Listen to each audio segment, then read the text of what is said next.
오늘의 듣는 묵상은 야고보서 1장 26절과 27절의 말씀입니다. 누구든지 스스로 경건하다 생각하며 자기 혀를 제갈 물리지 아니하고 자기 마음을 속이면 이 사람의 경건은 헛것이라. 하나님 아버지 앞에서 정결하고 더러움이 없는 경건은 곧 고아와 과부를 그 환난 중에 돌보고 또 자기를 지켜 새 속에 물들지 아니하는 그것이니라. 아멘. 오늘 본문에서 중요한 단어로 꼽힐 수 있는 것은 경건이라는 단어입니다. 최근 담임 목사님께서 살펴주셨던 단어이기도 하지요. 경건하다라는 말을 우리는 한 번쯤 들어봤지만 때로는 실제 그 뜻이 정확히 무엇인지 가늠이 되지 않기도 합니다.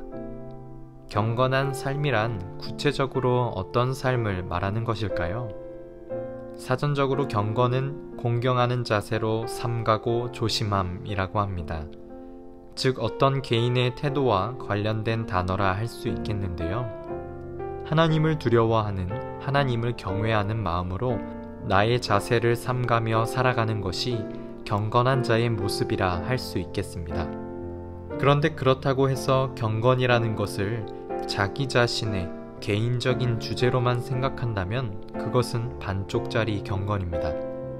물론 경건은 하나님과 나 자신 사이에서 하나님을 향해 갖는 태도임에는 분명하지만 그렇다고 경건은 나 홀로 거룩해지기만 하면 되는 내적인 것이 아님을 오늘 성경은 이야기해 줍니다. 27절 하나님 아버지 앞에서 정결하고 더러움이 없는 경건은 곧 고아와 과부를 그 환난 중에 돌보는 것, 이것을 말씀해주고 있지요. 하반절에 나오는 또 자기를 지켜 새 속에 물들지 아니하는 그것이니라, 이것이 우리가 흔히 생각하던 내적 경건입니다. 자신을 새 속에 물들지 않도록 지키는 것 중요합니다. 그러나 이것은 한쪽 날개일 뿐입니다. 다른 한쪽 날개는 바로 고아와 과부를 그 환난 중에 돌보는 것입니다. 경건은 내 자신만 바른 태도를 갖추는 것이 아니라 그렇게 바른 태도를 갖춘 사람이라면 자연스레 그 경건은 외부로 흘러나가기 마련이며 그것은 이 사회의 약자를 외면하지 않는 것임을 말씀은 강조합니다. 특별히 환난 중에라고 말씀하는 이유, 처음에 몇 번은 누군가를 도울 수 있습니다. 내가 여유가 될 때는 흔쾌히 소외된 자를 위하여 손을 내밀 수 있습니다. 그런데 문제는 모두가 힘들 만한 때에, 나 자신조차 서 있기 힘든 환난의 때에는 이웃에 대하여 인색해지기 마련이라는 것을 전제하고 있는 듯합니다.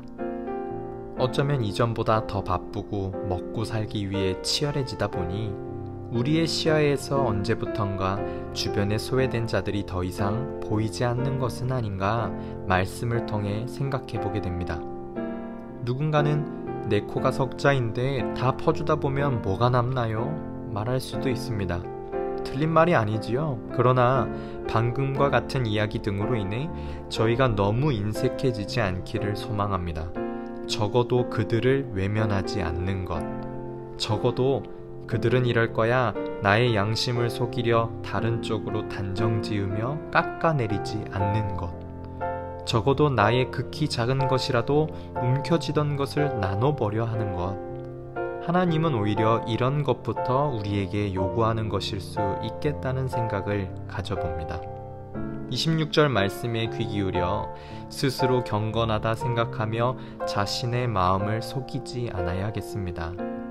다시 말해 나의 인색함을 정당화하기 위해 나의 혀를 함부로 쓰지 않기를 부탁드립니다. 작은 것부터라도 다시 나의 내적 경건, 외적 경건을 세워가 보십시오.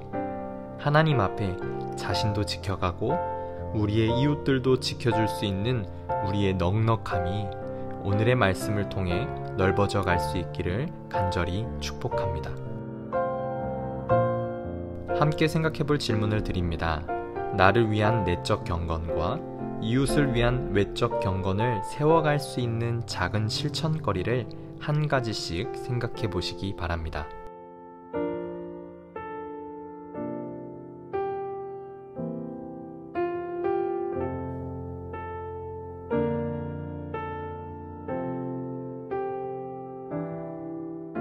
상황이 쉽지 않아 내 발 앞에만 시선이 머물려 할 때 고개를 들어 주위를 둘러보면 함께 가고 있는 형제 자매들을 비로소 발견하게 되실 겁니다. 그리스도 안에서 함께 경건한 하루를 향한 힘찬 발걸음 되시기를 우리 주님의 이름으로 축복합니다.